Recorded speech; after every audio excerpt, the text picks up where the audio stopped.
परिषद में कालिदास द्वारा रचित एक नया नाटक विक्रमो वर्षम प्रस्तुत करूंगा। तुम पात्रों से जाकर कह दो कि वो अपनी पूरी तैयारी कर लें। जैसी आपकी आज्ञा।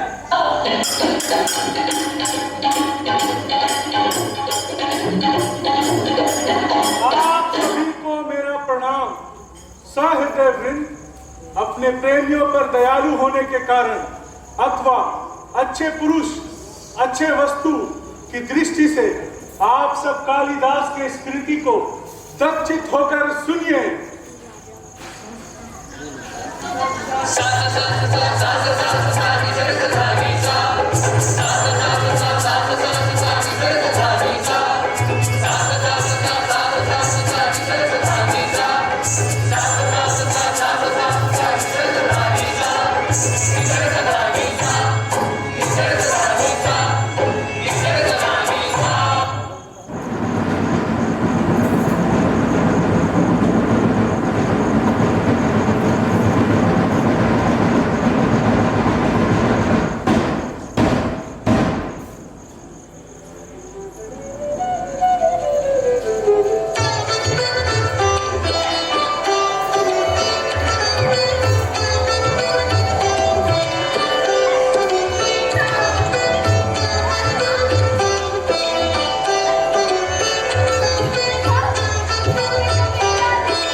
सूर्य की उपासना करके लौट रहा।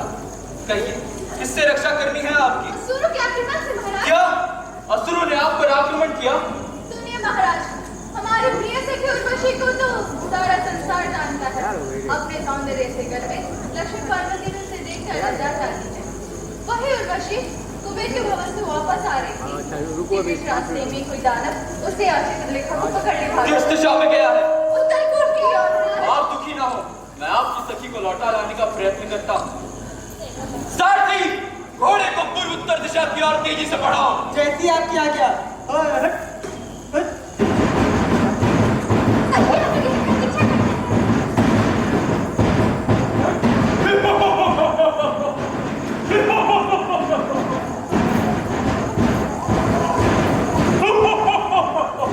रुक जा दुष्ट तेजी, आज तेरी मृत्यु मेरे हाथों लिखी है। मैं कहता हूँ छोड़ दे उर्वशी को। नहीं छोड़ूंगा। नहीं छोड़ेगा? नहीं। तो ये ले आक्रमण।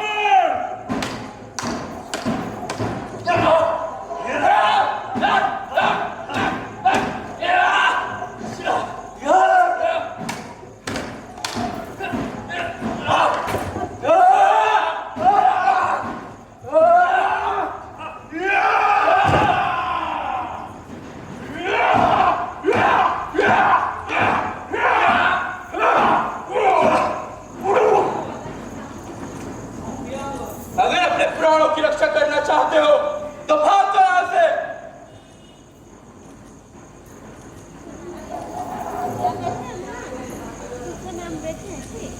अब आप लोग सुरक्षित। मैं राजा पुरुरवा, आइए मेरे साथ।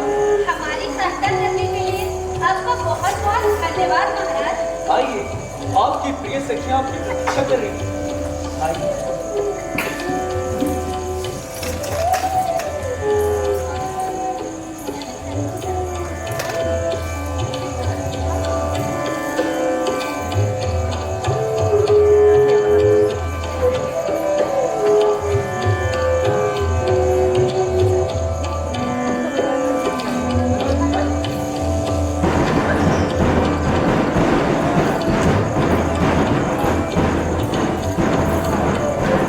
सारथी, रथ रोक दो। इसे तो अभी भी चेतना नहीं लौटी है। केवल इसके श्वास से ही पता चलता है कि ये अभी जीवित है। यह अभी बहुत डरी हुई है, तभी तो बार बार गहरी सांस लेती और छोड़ती हूँ। यह मंदार पुष्पों की माला कांप उठती है, जिससे पता चलता है कि इनका हृदय अभी कांप रहा है। सखी उर्वशी, चेतना में आओ। अब भी भय की कपकप है। इनके फूल जैसे सुकुमार हृदय को छोड़ नहीं रही। चित्रलेखा, बधाई हो, आपकी प्रिय सखी की चेतना लौट आई। देखो ना, जैसे चंद्रमा के उदय होने पर रात्रि अंधकार से मुक्त होकर चमक उठती है, वैसे ही बेहोशी से मुक्त होकर स्वस्थ दिखाई दे रही है। सखी, निश्चित हो जाओ। जनों पर दया करने वाले महाराज ने देवताओं के शत्रु दानवों को परास्त करके दूर भगा दिया है। तो क्या अद्भुत प्रभावशाली देवराज महेंद्र ने मेरी रक्षा की है? महेंद्र नहीं, बल्कि महेंद्र के समान पराक्रमी राजर्षि पुरुरवा ने किया है।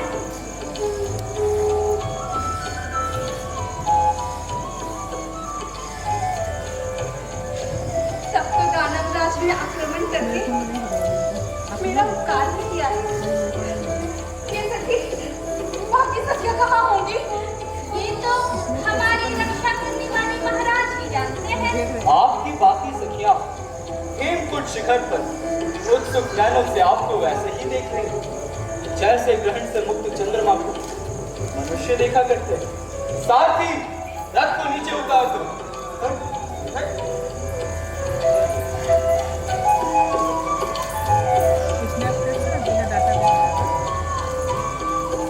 रथ के झटके खाने के कारण इस बड़ी बड़ी आंखों वाली उर्वशी ने जब अपने शरीर से मेरे शरीर को छुआ तो उससे ऐसा रोमांच हो उठा है जैसे मेरे शरीर के ऊपर प्रेम के अंकुर फूटा है। सखी चित्रलेखा, सबको इधर जगह नहीं है। महाराज को विजय की बधाई और आपको आपकी सखियों से मिलने की बधाई है। सखी सारथी। महाराज, हम 100 वर्षों तक इस पृथ्वी का पालन करते हैं। अरे, ये तो चित्रक है। महाराज को विजय की बधाई हो। अरे गंधर्वराज, प्रिय मित्र का स्वागत है। महाराज, आपका पराक्रम इतना महान है कि आप देवराज इंद्र का भी उपकार कर पाते हैं। मित्र, नारद के मुंह से यह सुनकर कि उर्वशी को केशी नामक दानव हर ले गया है, तभी देवराज इंद्र ने इन्हें वापस लाने के लिए गंधर्व सेना को आदेश दिया। इसी बीच आपके विजय गीतों को सुनकर हम यहाँ पहुंचे। अब आप इन्हें लेकर चलिए और आप भी साक्षात देवराज इंद्र के दर्शन करें। मैं इस वक्त देवराज के दर्शन करने का अवसर नहीं है, इसलिए आप इन लोगों को लेकर जाइए। आएंगे। जैसे आपकी इच्छा। अब आप लोग हमारे साथ चलिए।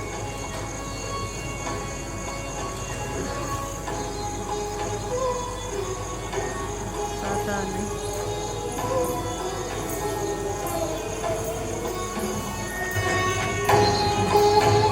जाइए, पुनः दर्शन कीजिएगा।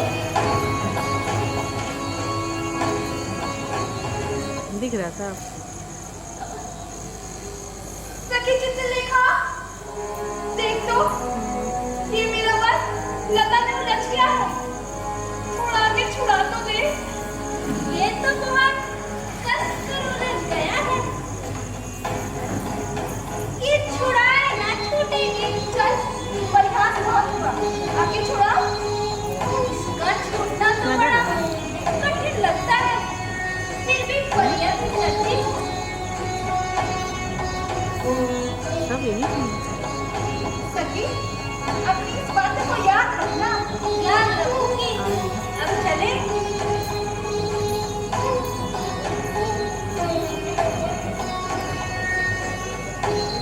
क्या मैं भी आपके दर्शन कर पाऊंगी? उर्वशी! उर्वशी! चलो यहाँ से।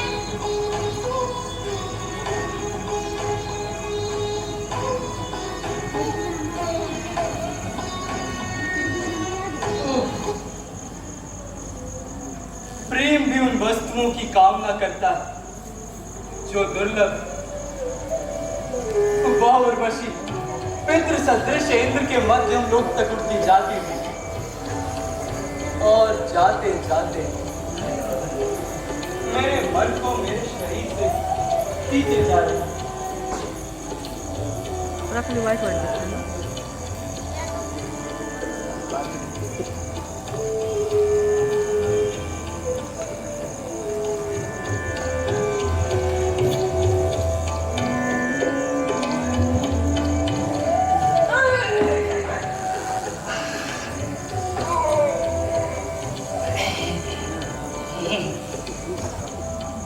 जैसे निमंत्रण पाए हुए ब्राह्मण का पेट खीर खा कर फटने लगता है। उसी प्रकार राजा के प्रेम का रहस्य मेरे पेट में फटा जा रहा और मैं अपनी जीभा को रोक नहीं पा रहा। जब तक महाराज धर्मासन से उठकर इधर नहीं आ जाते, तब तक इस देवचंद महल पर चढ़कर बैठता, क्योंकि हालात का आना जाना नहीं। हाँ, यही ठीक रहेगा।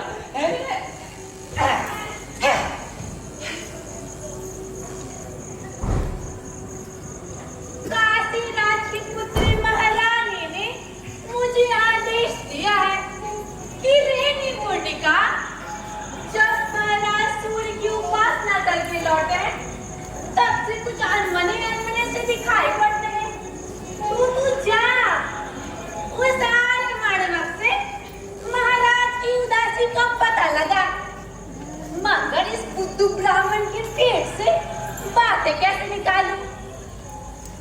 वैसे तो मेरा ख्याल है कि जैसे घास की नोक पर ओस की बूंदें जहाँ देर तक नहीं टिकती, वैसे बुद्धू ब्राह्मण के पेट में राजा का रस नहीं टिकेगा। चलती हूँ, पहले उसे खोज तो लूं कि वो है कहाँ।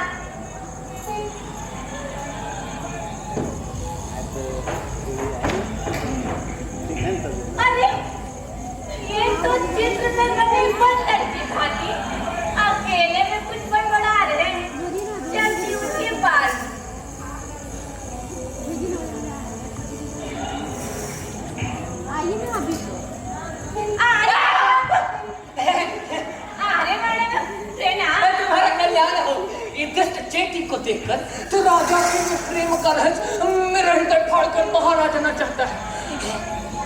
क्यों नहीं मोनिका जी, आज के रहने बजाना छोड़कर इस महारानी जी के आदेश से आप ही के दर्शन करने आ रही थी। क्यों?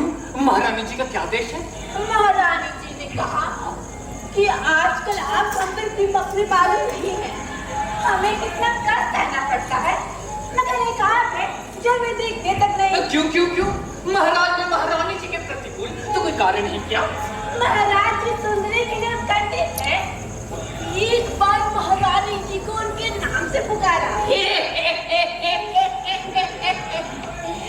तो स्वयं महाराज ने ही अपना सारा भेद खोल दिया, तो मैं बेचारा ब्राह्मण अपनी जीभा को कैसे रोक सकता हूँ? मुनिका, क्या महाराज ने महारानी जी को उर्वशी नाम देकर पुकारा था? उर्वशी, आने वाला ये उर्वशी का नहीं। उर्वशी? हाँ। उर्वशी कब से रहा है, जिसके दर्शन मात्र से ही महाराज का ऐसा उन्माद सा हो गया है कि वो ना केवल महारानी जी को कष्ट दे रहे हैं, बल्कि खाना पीना भूलकर वो जैसे ब्राह्मण को भी कष्ट दे रहे हैं। राजा के रहस्य तो मैंने जान लिया, अब चलती महारानी जी के पास। आने पूर्णिका जी, हाँ, काशीराज की पुत्री से कहिए क्या कि मैं महाराज को इस मरीचिका से वापस लाने का यत्न कर करके थक गया। अब तो जब तक महाराज जी के दर्शन नहीं करेंगे तब तक उनका मन नहीं फिरेगा। यही कहना ठीक? हाँ हाँ यही है। जा महाराज की जय हो, महाराज की जय हो।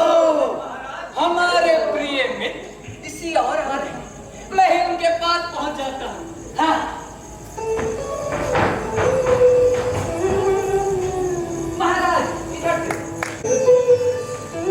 जब से मैंने उस देवी अप्सरा को देखा, तब से वो कामदेव के अचूक बाणों द्वारा मेरे हृदय में प्रविष्ट हो गई।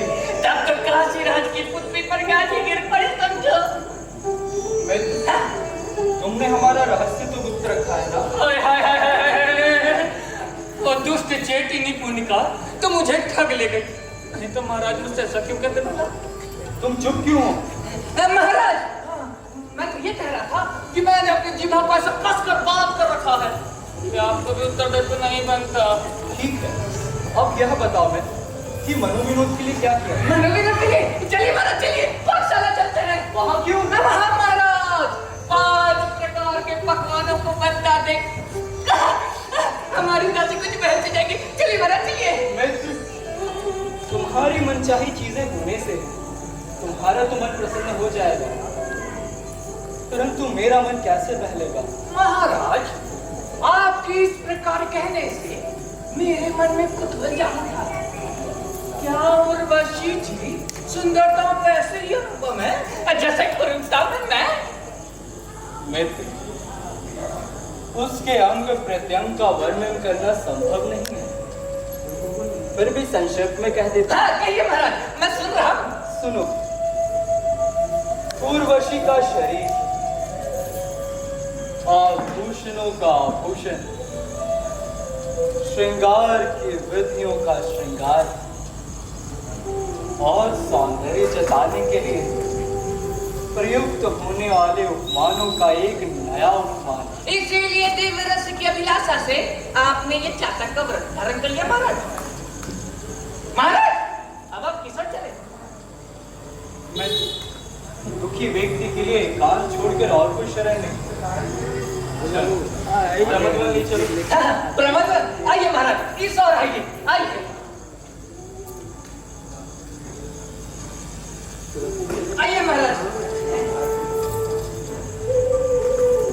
लीजिए प्रमदवन आ गए। महाराज, ये कितना सुंदर औटा है। हाँ मित्र, ऐसा प्रतीत होता है जैसे वसंत की शोभा मुग्धता और युवनता के बीच खड़ी हो। महाराज, उधर पूजन कर रहे हैं। ऐसा प्रतीत होता है ये आपका स्वागत कर रहे हैं। इनका किरदार कीजिए और आइए महाराज, आराम से यहाँ पर बैठ जाए और इन सुंदर लताओं की छवि निहारिए। उर्वशी जी के कारण हुई उदासी को भूल जाइए महाराज। हाँ, फूलों के बोझ से दबी हुई लताओं को देखकर भी उस सौंदर्य को देखने को अधीर मेरी आंखों को चैन नहीं मिल रहा। इसलिए कोई उपाय सोचो जिससे मेरी इच्छा पूरी हो सके। जी जैसे अहिल्या को चाहने वाले इंद्र को सुझाव देते समय चंद्रमा की बुद्धि काम नहीं करती, उसी प्रकार महाराज उर्वशी जी को पाने के लिए अधिराज को सलाह देने में मेरी बुद्धि काम नहीं कर रही। ऐसा न कहो मित्र, तीव्र प्रेम कार्य साधना का कोई ना कोई उपाय अवश्य निकाल लेता है। इसलिए कोई उपाय सोचो। हाँ महाराज, मैं उपाय खोजता। सोचो मत। हाँ सोच रहा हूँ, लेकिन महाराज आप मेरी साधना में बीच बीच में हलचल मचाकर विघ्न मत पैदा कीजिए। मुझे सोचने दो। कुछ ख्याल आया? आजी महाराज कुछ देर शांति से बैठ मुझे ब्राह्मण को सोचने दीजिए। सखी, बिन कुछ कारण बताए इस प्रकार की सोच चली हो। सखी, उस दिन जब लता में मेरा वस्त्र उलझ जाने के कारण मुझे उड़ने में थोड़ा विलम्ब हुआ था, तो तुमने ही तो मेरी हंसी उड़ाई थी और अब पूछती हो कि तो और चली जा रही हो। अच्छा, तो तुम उस राजलक्ष्मी रवा के पास चली हो। और नहीं तो क्या, हम सब ने अपना त्याग करके ही करने चली। तो तुमने अपने आगमन की सूचना देने के लिए सबसे पहले किसे पहना है? अपने हृदय को एक बार फिर भली भांति सोच लिया। सखी, मुझे उस राजर्षि के महल के पास ले चलो। जैसी तुम्हारी इच्छा।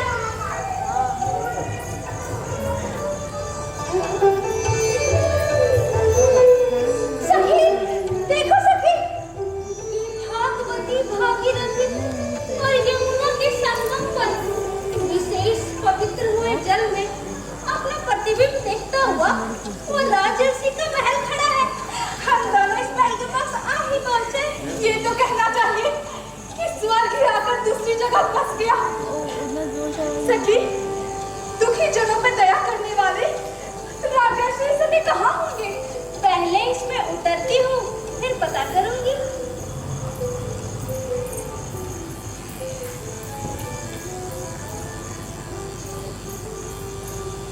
सखी, देखो, ये राजर्षि यहाँ बैठकर तुम्हारी वैसी ही प्रतीक्षा कर रहे हैं जैसे पहले उदित होकर चंद्रमा चांदनी की करता है। सखी, महाराज तो आज और भी अधिक सुंदर दिख रहे हैं। तो चलो नहीं नहीं नहीं, अरे ऐसे नहीं जाऊंगी। पहले तिरस्करणी विद्या से खुद को छिपाकर ये सुनूंगी। ये दोनों मित्र आपस में क्या बातें कर रहे हैं? ठीक है।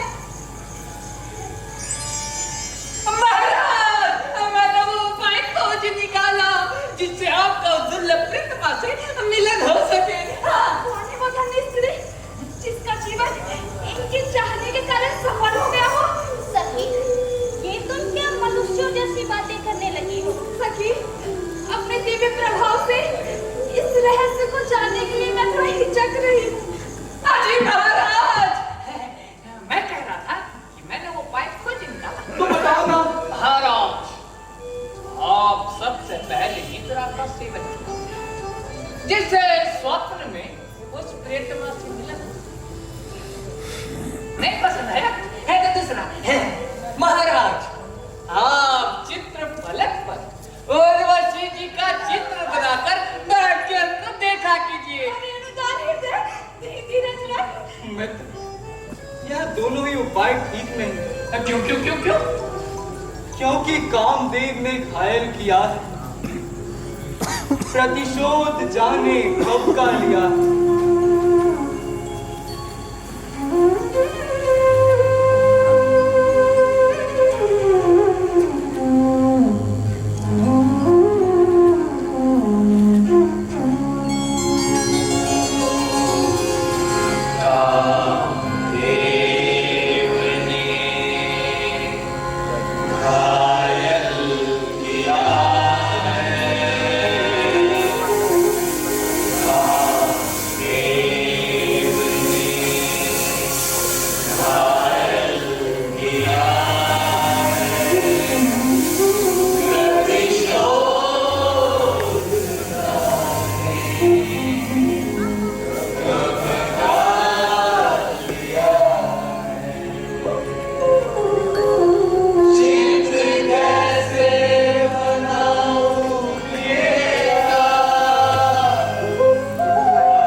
मैं भी वही कह रहा था महाराज।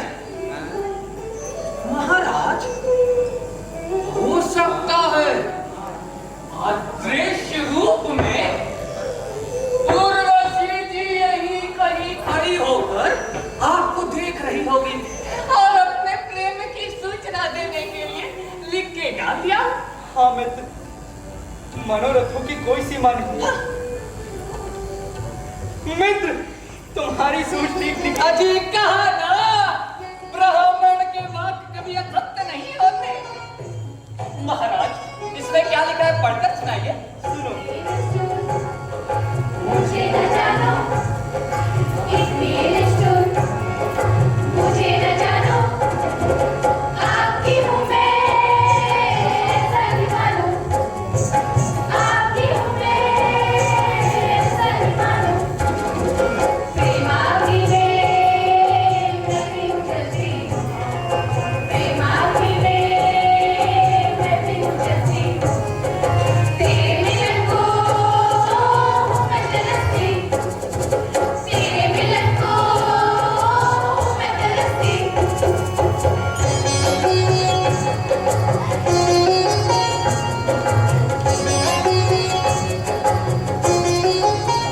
मित्र, उंगलियों के पसीने से मेरी प्रियतमा द्वारा लिखा गया प्रेम पत्र खराब हो जाएगा, इसलिए अब इसे तुम ही संभालो। लाइए महाराज। सखी, अब इनके समीप जाना है। मेरा हृदय कुछ घबरा रहा है। मैं जब तक अपने चित्त को शांत करती हूँ, तब तो इनके सामने प्रकट होकर मेरी ओर से जो उचित लगे कह दे।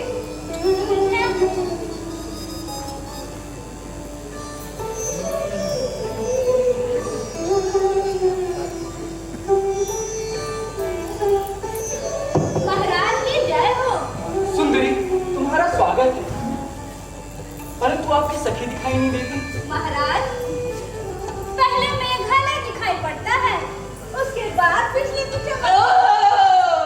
तो ये उर्वशी जी की प्रिय सखी है। महाराज, उर्वशी सिर झुकाकर आपसे निवेदन करती है। क्या आज्ञा देती है? कहती है, एक समय दानवों के उत्पात से आपने मुझे शरण दिया है। उसी समय से आपकी तीव्र प्रेम की रसधार में बहकर आपसे जुड़ना चाहती हूँ। हाँ, यह तीव्र प्रेम तो दोनों और है। आखिर तपा हुआ लोहा है, तपे हुए लोहे के साथ जुड़ने के योग्य होता है। सखी, तुमसे भी अधिक तीव्र तुम्हारे प्रियतमा के प्रेम को देखकर उनकी स्तुति बनी आई। अब जाओ उनके पास।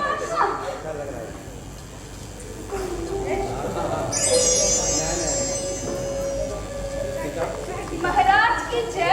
सुंदरी, सचमुच मेरी जय हुई, क्योंकि तुमने मेरे लिए जय शब्द कहा और तुमने इंद्र के सिवाय आज तक किसी पुरुष के लिए जय शब्द नहीं कहा। क्यों जी? आपने महाराज के प्रियमित्र ब्राह्मण को प्रणाम क्यों नहीं किया? प्रणाम करती हूँ। आपका कल्याण हो।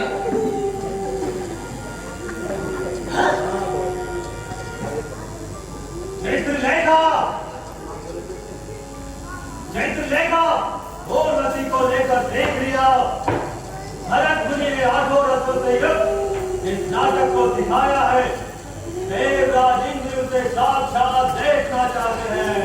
सखी, देवदूत का वचन सुन लिया ना? अब महाराज से विदा हो। महाराज, अब जाने की अनुमति दीजिए।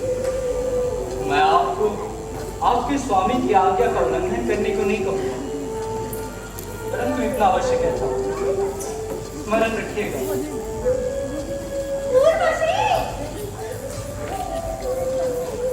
मित्र, ऐसा प्रतीत होता है कि मेरी दोनों आंखें व्यर्थ हो गई।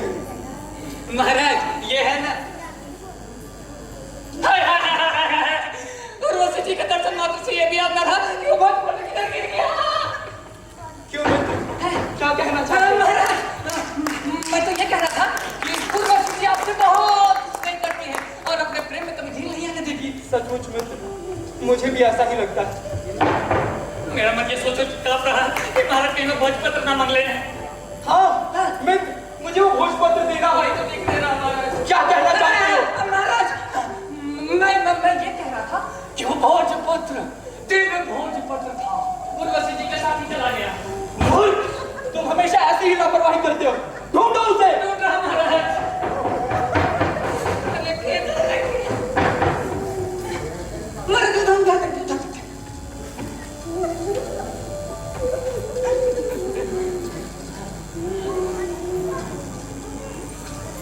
अरे निपुणिका, क्या तुमने सच ही कहा था कि आर्य मानव के साथ आर्यपुत्र को लतागिरी में प्रविष्ट होते देखा था?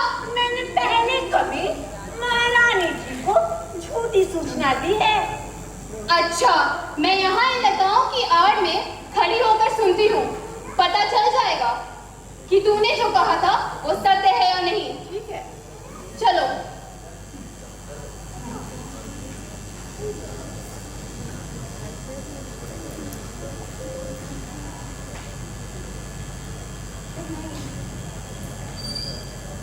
अरे निपुणिका, वो पुराने कपड़े जैसी क्या है जो दक्षिण वायु की ओर इधर ही उड़ी चली आ रही है? महारानी जी, ये तो भोजपत्र है। लीजिए, पढ़ लीजिए। तू ही पढ़, अगर अनुचित ना होगा तो सुन लूंगी। महारानी जी, ये तो प्रेम व्यापार लगता है। मुझे तो लगता है महाराज को लक्ष्य करके स्वयं उर्वशी ने ही इसकी काव्य रचना की है। आर्य मानव की लापरवाही से ये हमारे हाथ तक गया है। तब तो अवश्य ही सुनूंगी। सुना तो। ठीक है।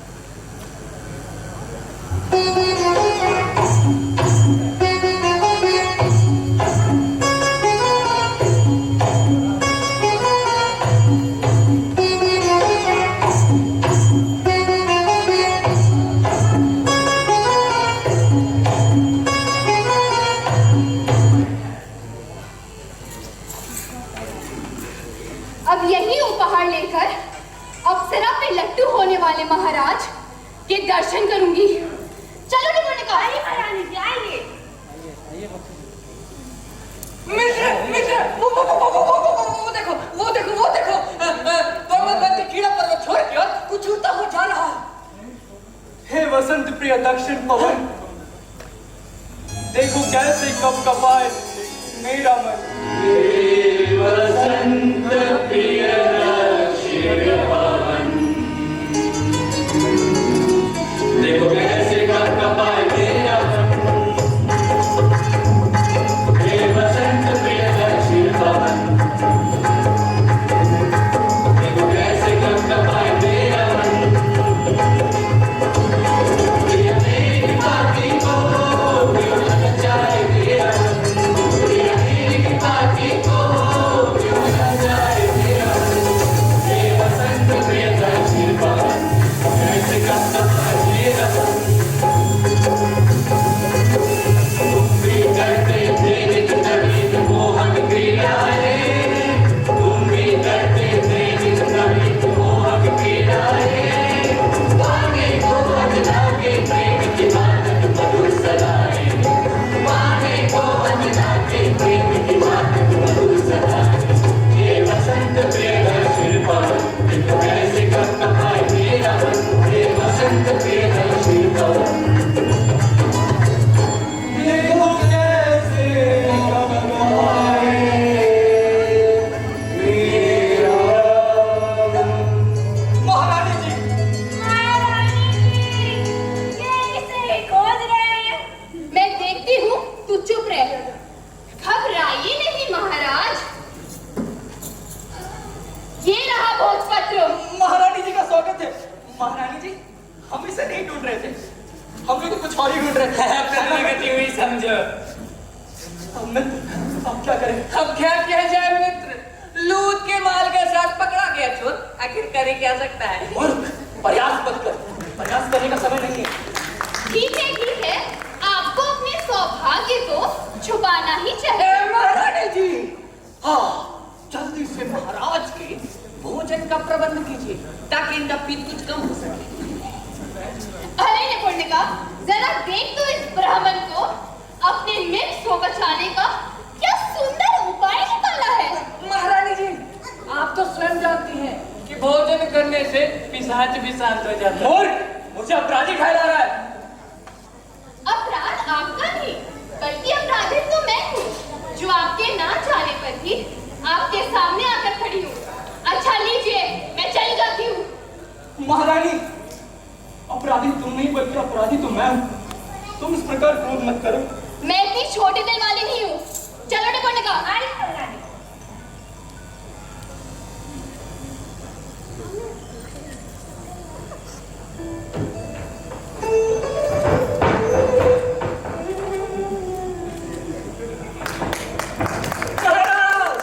महारानी जी तो बरसाती नदी की भांति मलिन मुख होकर चली गई। अब आप यहाँ क्यों बैठे हैं? उठिए महाराज, चलिए भोजन करने चलते हैं। चलिए। यह जो कुछ भी हुआ गलत नहीं हुआ, क्योंकि प्रेमी लोग स्त्रियों से चाहे कितने ही मधुर शब्दों में अनुनय विनय कर ले, वह अनुनय विनय उनके मन में बैठते ही नहीं। महाराज, जब आंख दुखने लगे तो दूर जलती दीपची का भी सुंदर दिखाई नहीं ऐसा पड़ता। ना कहूँ मैं, माना कि इस वक्त मेरा मन उर्वशी में लगा है, परंतु मैं आज भी महारानी का पहले जितना ही आदर करता हूँ। जी महाराज, आप एक और चुप्पी छोड़े, उससे पहले मेरे बुलबुलाते पेटों के प्राणों की रक्षा कीजिए। चलिए महाराज, चलिए भोजन करने चलते हैं। मित्र तुम जाओ। अजय महाराज ऐसा आदेश ना करे। चलिए मित्र, मैं कहाँ? जी चलिए, बहुत जोर की भूख लगी है।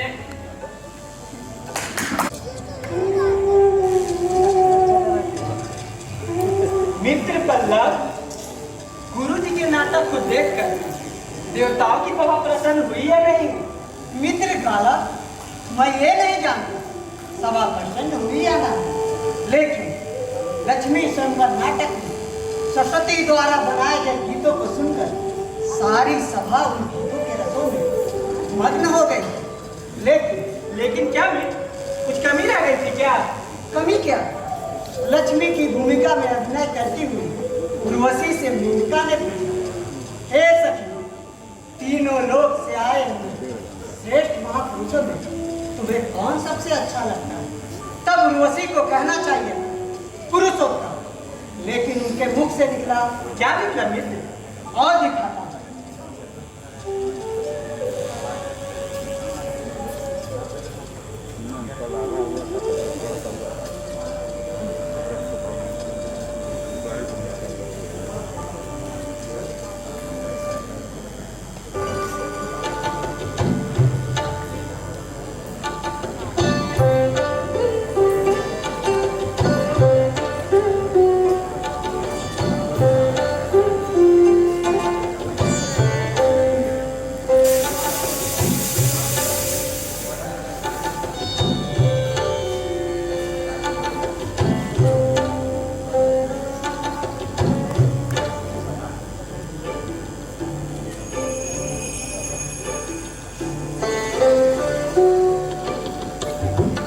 सखी, तुम्हें सारे पुरुषों में से सबसे अधिक कौन पसंद है? मुझे पसंद है पुरुरवा। उर्वशी, तुमने मेरे उपदेशों का उल्लंघन किया है, इसलिए मैं तुम्हें शाप देता हूँ कि तुम इस देवलोक में नहीं रह सकोगे। हाँ। क्षमा, गुरुदेव, गुरुदेव, क्षमा, क्षमा गुरुदेव। हमारी सहायता कीजिए। घबराओ मत उर्वशी, मैं भरत मुनि की श्राप को बदल तो नहीं सकता, लेकिन कम कर सकता हूँ। युद्ध में मेरी सहायता करने वाले जिस राजश्री से तुम प्रेम करती हो, उनके लिए भी हमें कुछ प्रिय कार्य करना चाहिए। इसीलिए तो पुरुरवा के पास जाकर मनमाने ढंग से रह सकती हो, जब तक कि तुम्हारी और उनकी कोई संतान ना हो जाए।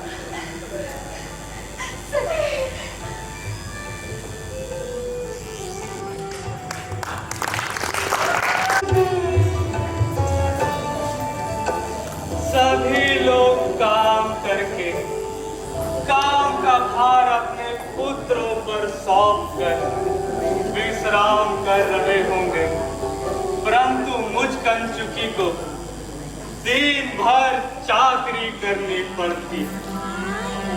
सचमुच में स्त्रियों की सेवा करने का काम बहुत ही कष्टदायक है। काशी नरेश की पुत्री महारानी ने व्रत धारण किया है और मुझे आदेश दिया है कि इसकी सूचना महाराज को दे आइए।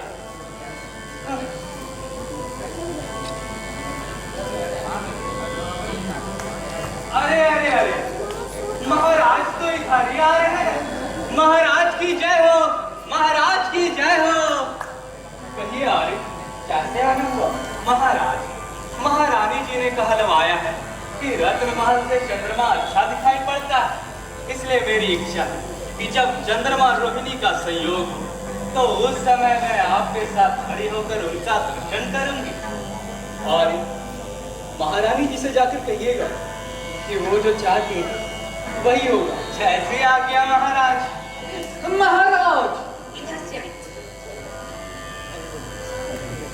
ये स्फटिक मणियों से बनी हुई सीढ़ियां हैं महाराज, जो देखने में गंगा के तरंगों के समान अधिक सुंदर दिखाई दे रही है। यही सीढ़ियां रत्नमहल की छत की ओर जाती है। महाराज, रत्नमहल सायंकाल में अधिक रमणीय हो जाता है। ठीक है, बस आगे आइए आइए महाराज, इस ओर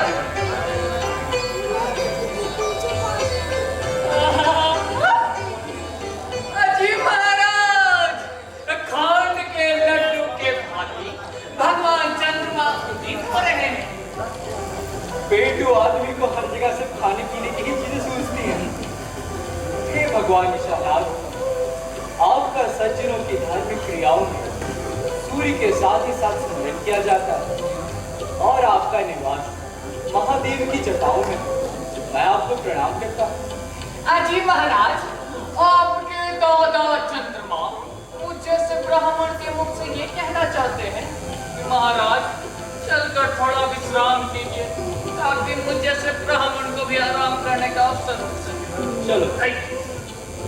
अभी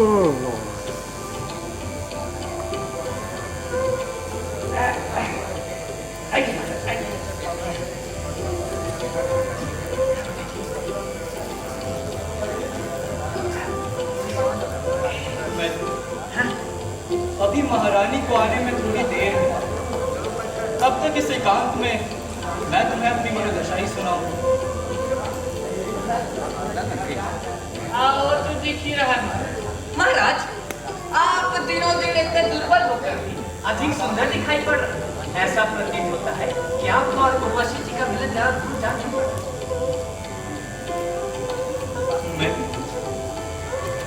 जैसे तुम अचानक बातें कह कर मेरी तीव्र व्यथा को कम करना चाहते हो, वैसे ही मेरी दाई भुजा फड़फड़ा के कुछ सांत्वना सी दे रही। हाँ, अजीब ब्राह्मण के वचन कभी असत्य नहीं होते। महाराज, जब चारों ओर चांदनी छटकी हुई है, तीन दीपों को क्या करें? हाँ, मैं जाइए, आप भी जाकर विश्राम कीजिए। महाराज, आप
ज्यों-ज्यों रात बढ़ रही है, त्यों-त्यों मेरे प्रेम की व्यथा भी बढ़ रही है।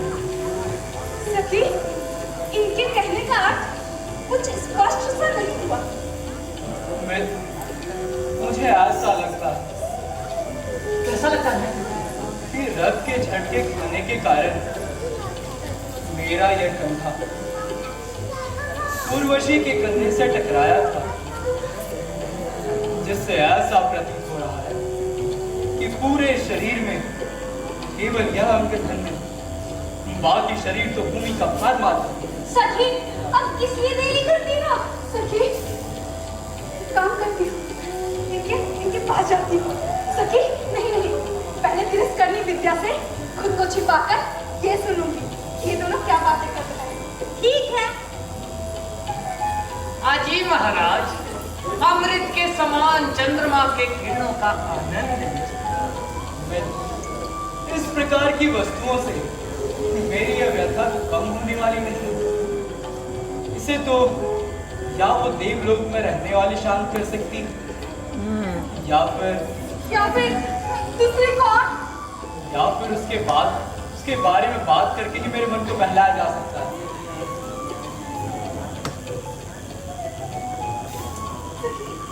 इनके पास जाती हूँ।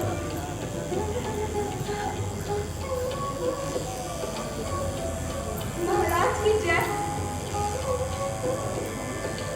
सखी, मैं तो इनके सामने ही खड़ी, फिर भी महाराज मुझे कुछ उदास से दिख पड़ते।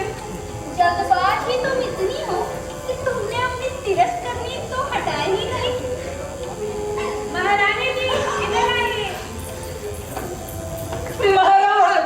महारानी जी आ रही है।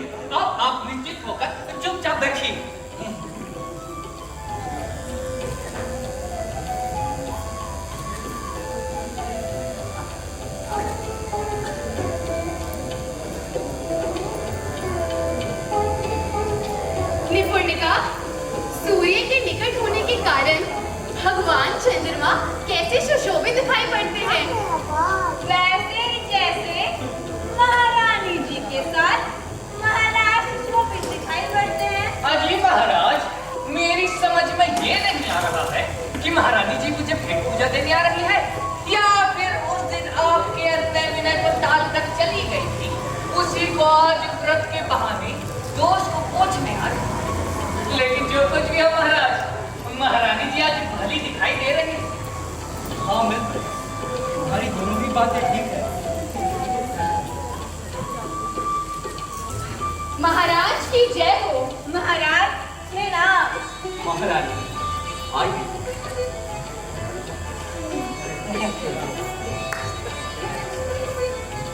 महाराज को साथ लेकर आज मैं एक विशेष व्रत को पूरा करना चाहती हूँ।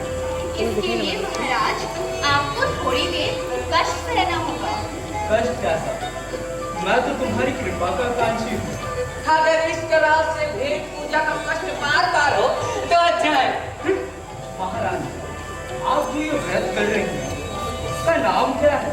महाराज, इसका नाम है अनुप्रसादन। महाराज, महारानी, इस प्रकार के व्रत से आप खुद को क्यों कष्ट देती हैं? सखी, ये तो अपनी पत्नी से बहुत अधिक प्रेम करते हैं। अरे भोली, जो लोग दूसरी स्त्रियों से प्रेम करते हैं वो अपनी पत्नियों से और भी प्रेम का प्रदर्शन करते हैं। निपुणिका, जरा देख लो, ये इस व्रत धारण करने का ही प्रभाव है कि महाराज ऐसी मीठी मीठी बातें कर रहे हैं। चलिए महाराज, चलते हैं।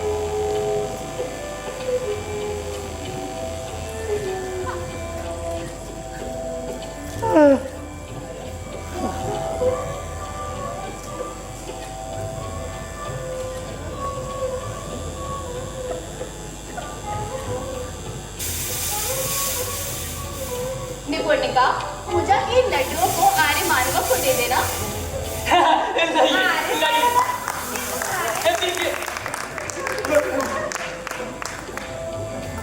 तुम्हारा कल्याण हो। महारानी जी, इस व्रत का आपको खूब बढ़िया फल मिले। आज मैं इस देव योगल रोहिणी और चंद्रमा को साक्षी मानकर आर्यपुत्र को प्रसन्न करती हूँ। आज से आर्यपुत्र जिस भी स्त्री की कामना करे और जो स्त्री आर्यपुत्र से प्रेम करती हो, मैं उससे प्रेम पूर्वक व्यवहार करूंगी। जब मछली हाथ से फिसल कर भाग जाती है तो निरुपाय होकर दीवर यही कहता है, क्या तुझे छोड़ने से मुझे कुछ पुण्य प्राप्त होगा? महारानी जी, क्या महाराज आपको इतने प्रिय है? मूर्ख, मैं अपनी सुखों की बलि देकर आर्यपुत्र को सुखी देखना चाहती हूँ। इससे समझ जाओ कि वो मुझे प्रिय है या नहीं। महारानी, तुम तो स्वामिनी हो। तुम मुझे चाहे किसी और को सौंप डालो या फिर अपना दास बनाकर रखो। हो या ना हो, मैंने तो विधि के अनुसार प्रिय अनुप्रसादन व्रत को पूरा कर लिया है। अब मैं चलती हूँ। सुंदरी, तुम मुझे यहाँ छोड़कर जा रही हो, या तो मुझे प्रसन्न करना ना हुआ? महाराज, मैं व्रत का उल्लंघन नहीं किया करती। चलो निपुणिका। महारानी, महारानी, सखी, ये तो महारानी से बहुत अधिक प्रेम करते हैं। फिर मैं अपने मन को इनके प्रति से लौटा नहीं पा रही। मैं अभी महारानी दूर तो नहीं गई होगी ना? ये तो भला हुआ महाराज। जैसे वैद्य रोगी को साधु समझकर छोड़ बैठा है, उसी प्रकार महारानी जी ने आपको स्वतंत्र छोड़ दिया। इसलिए आपका जो मन में आए वो करिए। मैं काश आज उर्वशी स्वयं छिपी रहकर अपने नुपुरों का मधुर शब्द मेरे कानों में बोलती, या फिर धीरे से आकर अपने कर कमलों से मेरे आंखों को मूंद देती, या फिर उस महल पर उतर कर धीमी धीमी सी चलती और फिर उसकी चली सकी बलपूर्वक पकड़ से मेरे पास ले आती। सखी, अब इनके इस निवेदन को पूरा कर दो। हाँ, खेद ही करती हूँ।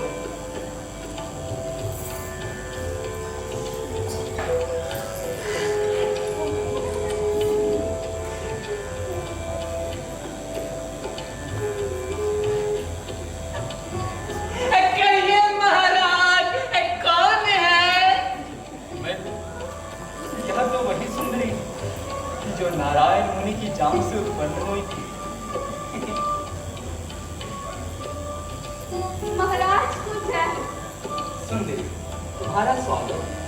आओ। कहिए महाराज, आप सुखी तो हैं? हाँ, अभी अभी सुख की प्राप्ति हुई है। महाराज, महाराज, अब आप मेरी इच्छा सुनिए। वसंत बीत जाने पर गर्मियों में मुझे भगवान सूर्य की पूजा के लिए जाना है। इसलिए आप कुछ ऐसा कीजिए कि मेरी ये प्रिय सखी स्वर्ग जाने के लिए बेचैन ना हो। स्वर्ग के सुख अवर्णीय है, इसलिए मैं यह तो नहीं कह सकता कि उनको भूल जाए, परंतु इतना अवश्य कह देता हूं कि बाकी स्त्रियों का ध्यान छोड़कर यह पुरुष इनका दास बना रहेगा। ये कहकर आपने बड़ा अनुग्रह किया। सखी, अब प्रसन्न मन से मुझे विदा दो। सखी, मुझे भूल मत जाना। अब तक तो मेरे इन मित्र के साथ रहोगी, इसलिए मैं ही तुमसे कहती हूँ कि तुम मुझे मत भूल जाना। महाराज, अब जाने की अनुमति दीजिए।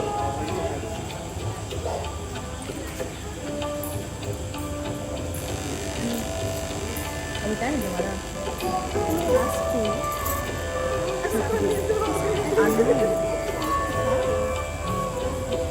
महाराज, आपको मनोकामनाएं पूर्ण होने की बधाई हो। यह तो सचमुच मेरा सौभाग्य है।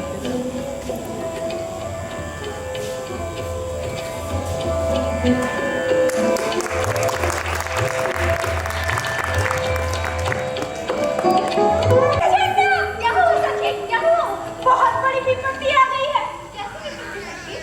उर्वशी के साथ विहार करने के लिए राज्य से पुरुरवा ने अपना राज्यभार मंत्रियों को सौंप दिया था और उर्वशी उनके साथ गंधमादन वन में विहार करने गई थी।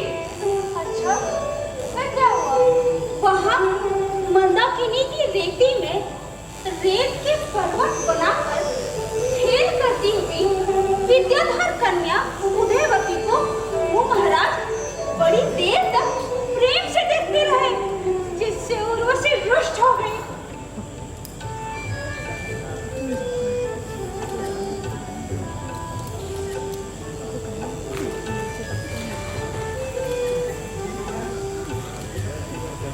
महाराज, महाराज,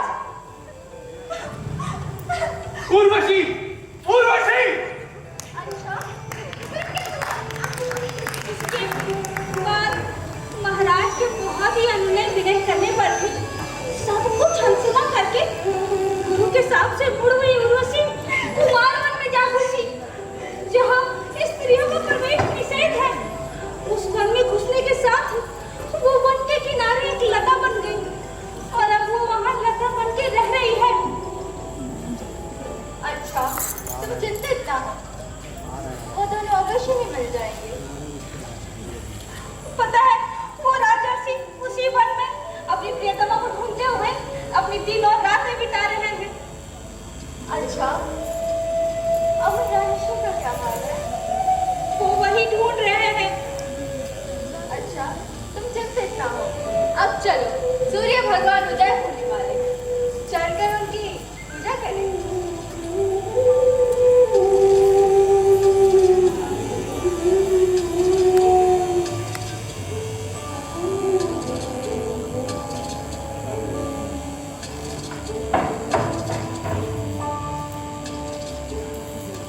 अरे पापी राक्षस! ठहर, ठहर, तू मेरी प्रियतमा को कहां लेकर जा रहा है? यह क्या? यह तो बादलों पे चढ़कर मुझे बाण बरसाने लगा। यह क्या? मुझे लगा कि उस मृगनयनी को कोई राक्षस हर लिए जा रहा है, परंतु ये तो नई बिजली से भरा कोई बादल है जो कि बरस रहा है। ओ कोयल, तुम्हें प्रेमी लोग कामदेव की दुखी कहते हैं। मानियों का मान भंग करने का तुम अचूक अस्त्र। ओ मधुर भाषिणी, या तो तुम मुझे मेरी प्रियतमा के पास ले चलो, या फिर कुछ ऐसा करो जिससे मैं तीव्र अपनी प्रियतमा के पास जब पहुंचू, जहां मेरी प्रियतमा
यह क्या मेरी व्यथा समझेंगे? यह क्या इस वन के दक्षिण से मुझे मेरी प्रियतमा के नुपुरों की आवाज सुनाई दे रही है। उस और जाकर देखता हूं। यह क्या बादलों से काली पड़ती दिशाओं को देख मानसरोवर जाने को राजहंसों के कूकने की आवाज है।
मैं वो पुरुरवा हूं जिसके दादा चंद्रमा और नाना सूर्य हैं।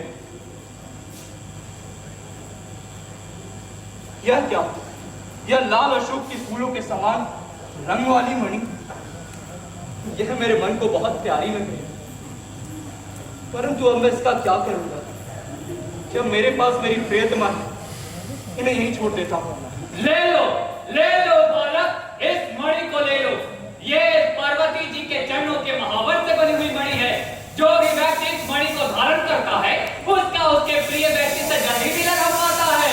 क्या ये कोई मुझसे कह रहा है? हाँ बालक, ये आकाशवाणी है। उर्वशी उर्वशी उर्वशी उर्वशी उर्वशी उर्वशी उर्वशी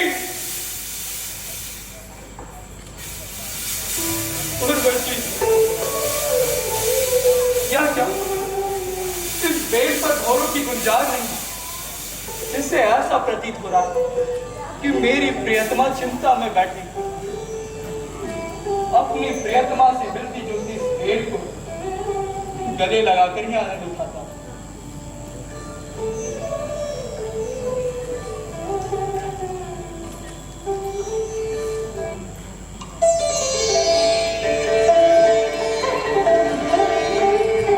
क्या ये सच में तो मेरी प्रियतमा तुम्हारे दर्शन मात्र से मेरी आत्मा में बात प्रसन्न हो, तो तुम इतने समय कैसे रह सकी मेरे बिना? सुनिए महाराज, कुमार कार्तिकेय ने सदा कुमार रहने का व्रत धारण किया और इसका माधव प्रदेश का नाम अकलुष रखकर इस पर आसन जमा लिया और एक नियम बना दिया। कैसा नियम? यही कि कोई भी स्त्री इस प्रदेश में प्रवेश करेगी वो एक बेल की लता बन जाएगी और पार्वती जी के चरणों के उत्पन्न से बनी के बिना वो अपने असली रूप में नहीं आ सकती।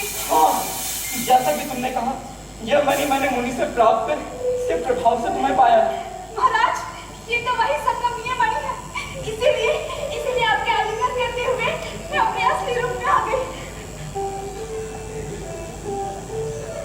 महाराज, प्रतिष्ठान नगर लौटे हुए काफी समय हो गया। प्रजा हमें दोष दे रही होगी।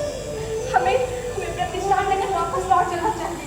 जैसे तुम्हारी तो कहिए महाराज, प्रतिष्ठान नगर लौटना कैसे पसंद करेंगे आप? सुंदरी, मुझे उस मेघ के विमान से ले चलो जिसमें बिजली की पताकाएं फहरा रही है और इंद्रधनुष के सुंदर सुंदर चित्र बने।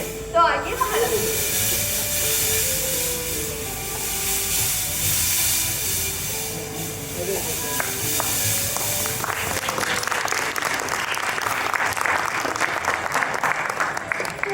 राजा के घर में कर डाली है। वो देखिए महाराज, वो चोर पक्षी अपने चोंच में सोने की जंजीर से बनी हुई उस मणि को लिए भाग रहा है। महाराज, उसे दंड दीजिए। हाँ, वेदम, धनुष बाण लेकर आओ। मित्र, परंतु वो पक्षी दिखाई नहीं देता। हाँ महाराज, ये तो आंखों से झलसा हो गया। महाराज की जय हो। महाराज, वो वध के योग पक्षी इस बाण द्वारा मिलकर नीचे गिर पड़ा।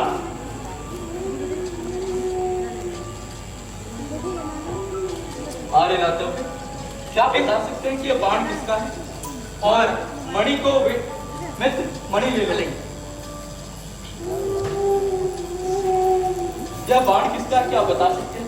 महाराज, इस बाण में कुछ अक्षर लिखा दिख पड़ता है, किंतु मेरी दृष्टि कमजोर होने के कारण मुझसे पढ़ा नहीं जा रहा। हाँ जी, तो आप रहने दीजिए ना। लाइए।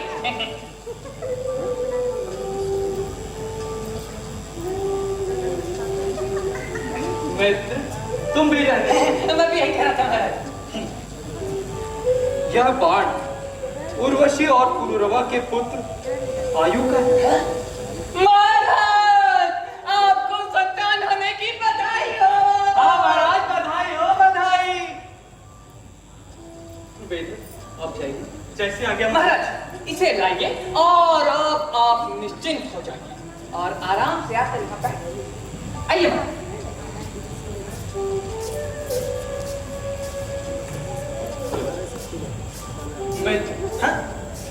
परंतु मुझे एक बात समझ नहीं आई कि उर्वशी ने मुझसे इतनी बड़ी बात छिपाई क्यों? हो सकता है महाराज, उर्वशी जी ने ये सोचा हो कि कहीं आप उन्हें वृद्ध समझकर छोड़ ना दें। महाराज की जय हो। महाराज, चैवा ऋषि के आश्रम से कुमार को लेकर कोई तापसी आई है, वो आपके दर्शन करना चाहती है। दोनों को अविलंब यहाँ ले आइए। जैसे आ गया माता। भागवती, इधर आई।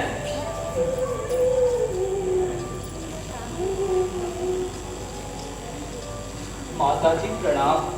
महाभाग सोमवर्ष का विस्तार करने वाले पुत्र, आपने पिताश्री को प्रणाम करो। प्रणाम पिताश्री। चिरंजीवी रहो पुत्र। यदि मुझे सुनकर इतना आनंद आ रहा है, ये मेरे पिता हैं और मैं इनका पुत्र हूँ, तो उन बालकों को अपने माता पिता से कितना प्रेम आता होगा जो उनके ही गोद में रहकर पलते और बढ़ते हैं। भगवती, आपका यहाँ आने का क्या प्रयोजन है? सुनिए महाराज, इस चिरंजीव कुमार आयु को उर्वशी ने जन्म देते ही ना जाने किस कारण मेरे पास धरोहर के रूप में रखवा दिया था। इसकी शिक्षा समाप्त होने के बाद इसे धनुर्वेद का अभ्यास भी करा दिया। तब तो यह बड़ा भाग्यशाली है। परंतु इसने एक ऐसा कार्य कर डाला जो आश्रमवासी के लिए उचित नहीं था। वह क्या? इसने पेड़ की चोटी पर मांस का टुकड़ा लिए बैठे गिद्ध को अपना तीर का निशाना बना डाला। जब ये सारी बातें जयमन ऋषि को पता चली तो उन्होंने मुझे आदेश दिया कि उर्वशी के धरोहर को उर्वशी को ही लौटा दो। कृपया उर्वशी को बुला दे। हमारे लातों में जी महाराज, आप उर्वशी को बुलवा लाइए। जैसे आज्ञा महाराज। भगवती, आप आसन ग्रहण करें। पुत्र, यहाँ आओ। क्या कहें कि पुत्र का स्पर्श सारे शरीर को आनंदित कर देता है। पुत्र, मुझे भी वैसे ही आनंदित करो।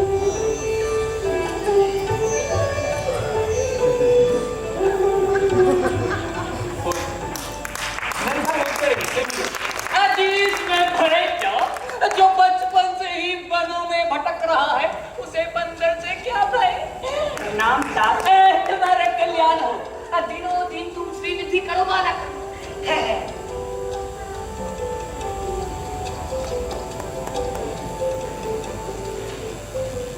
महारानी, इधर आइए।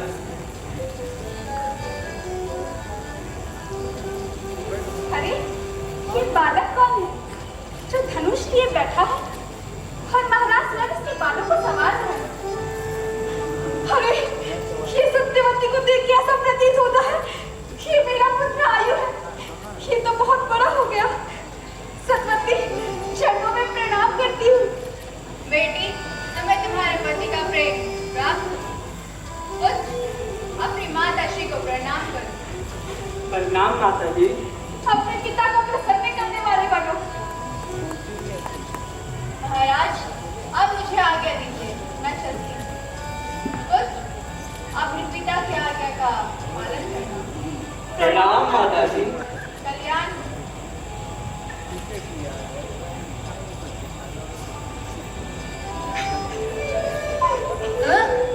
अजीब अजीब अजीब रोने क्यों लगी? सुंदरी, आज इस महाहर्ष के अवसर पर जब मुझे मेरा पुत्र मिला तो तुम रोने क्यों लगी? सुनिए महाराज, एक समय की बात है जब मेरा ध्यान आपकी ओर लगा हुआ था तो भरत मुनि के शाप से जीव कर्तव्य विमूढ़ हो गई थी। तभी गुरुदेव ने कहा था। क्या था?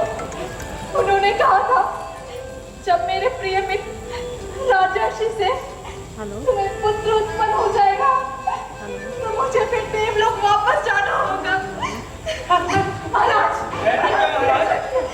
अरे ये सुघटना तो दुर्घटना लेकर आ गई। अब तो मुझे ऐसा प्रतीत होता है कि महाराज कहीं वध कर धारण कर तपोवन न चले जाए। सुख भी दुख का कैसा साथी होता है। हमारे लातों में जी महाराज। कुमार आयु के राजअभिषेक की तैयारी कीजिए। जैसे आज्ञा महाराज। क्या क्या क्या अचानक काले बादल कैसे घिराए? अरे ये तो भगवान नारायण आ रहा है। नारायण नारायण। मध्यम लोक के लोकपाल की जय हो। भगवान, अभिवादन करता हूँ। उर्वशी का पुत्र आपको प्रणाम करता हूँ। भगवान, चरणों में प्रणाम करती हूँ। नारायण नारायण। तुम दोनों पति पत्नी को कभी एक दूसरे की विदा ना सुनना पड़े। काश कि ऐसा हो सकता। भगवान, आपका यहाँ आने का क्या प्रयोजन है? नारायण नारायण। निकालदर्शी मुनियों ने बताया है कि शीघ्र ही देवताओं और असुरों में एक महान युद्ध छिड़ने वाला है और आप इस युद्ध में हमारी सहायता किया करते हैं। इसलिए आप शस्त्र त्याग ना करें। पूर्ववर्षी आयु प्रयत्न आपकी धर्म पत्नी ही रही। महाराज सुंदरी, तुम्हें भी सुंदरी। ठीक है, आप इंद्र का कार्य करते रहिए और इंद्र आपका कार्य करते रहेंगे। भगवान, मैं तो सदैव इंद्रदेव का आज्ञाकारी हूँ। महाराज मेरे से काटा सा निकल गया। सचमुच सुंदरी, मेरी विदर का कांटा निकल गया। महाराज, ये लीजिए।